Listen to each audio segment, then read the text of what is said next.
We are in the wood shop and we're ready to start a small project, but an important one. And that is a ladder for working on slate roofs.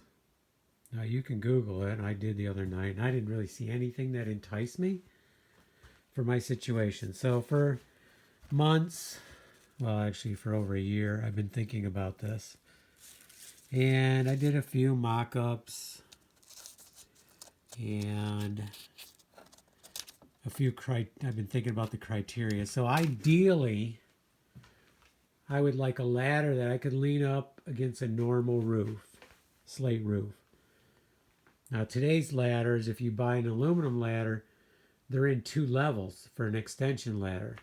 So you can't really lay that on a roof because you're going to damage the shingles, the slate.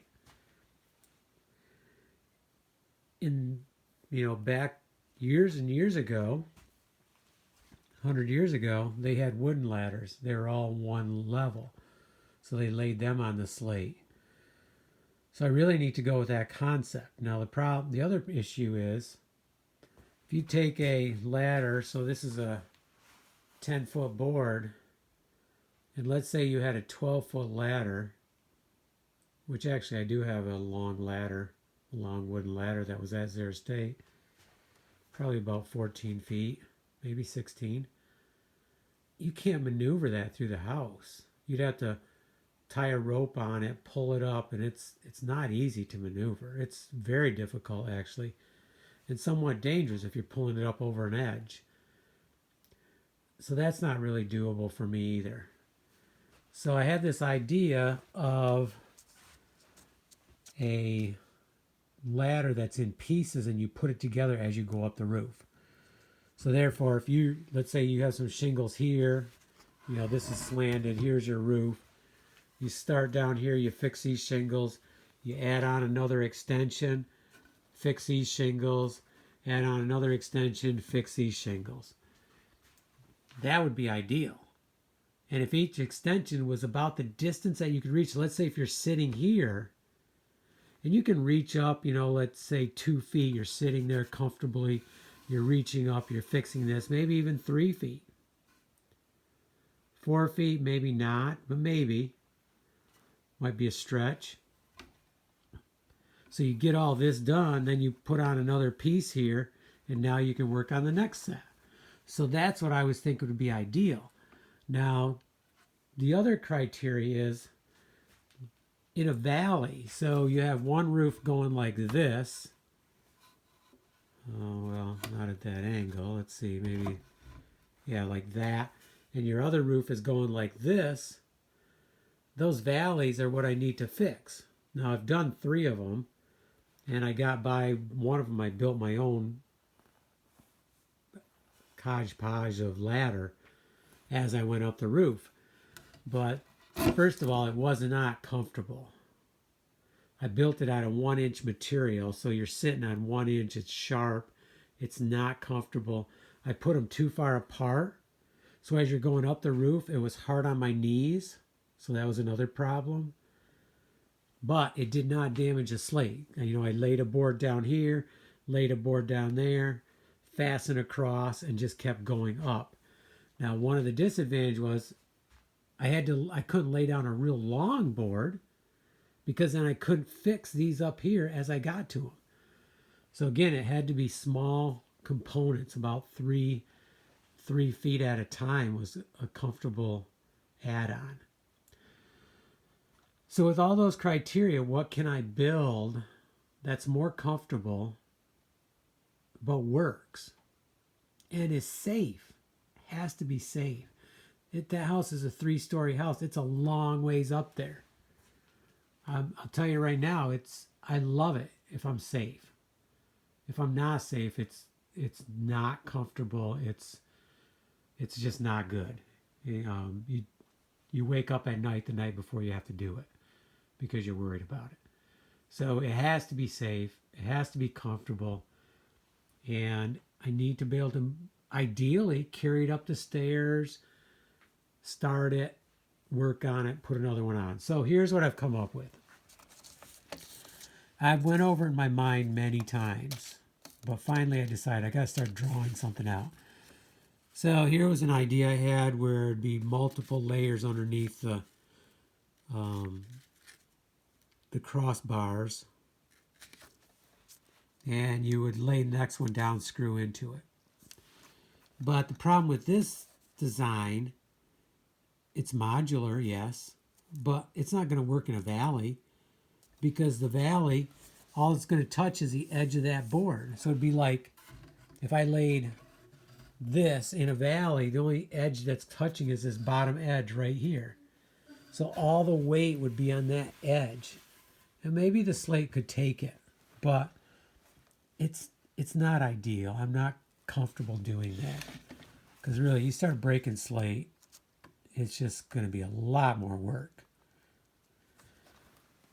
So then I came up with an idea. I thought, well, how can I do it? I mean, how am I going to have a board that can lay like this and then in a valley lay like this? I mean, how can I do that?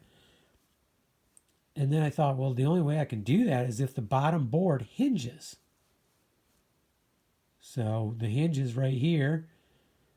And normally the hinge would be at 90 degrees. Then in a valley, it'll be probably at 30 degrees or something like that. It's flexible. So I was thinking, oh my gosh, that's a lot of hinges. But then I remembered my neighbor gave me a bunch of hinges. 2 boxes of them. This box has all the screws. The other box is just solid with hinges. So there you go. I have enough hinges. Plus, it turns out I have a few that were like this.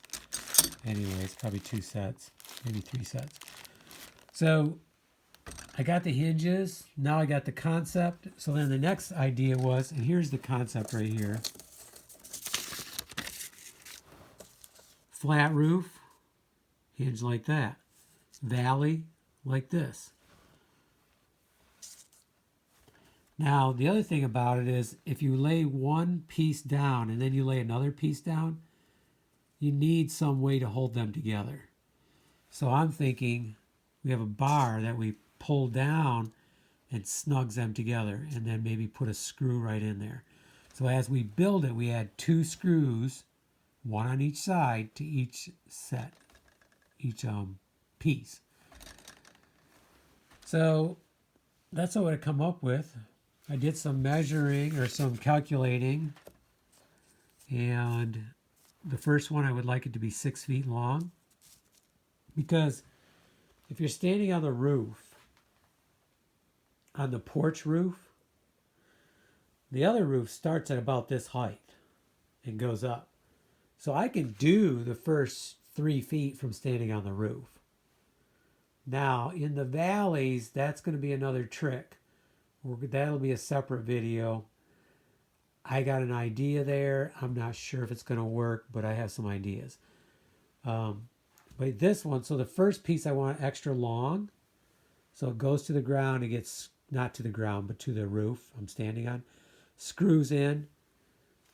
Sets on. That's really just a ladder to get up to the rest of it. So I want that first piece to be 6 feet. Could be a little longer, but I'm thinking 6 will be about right.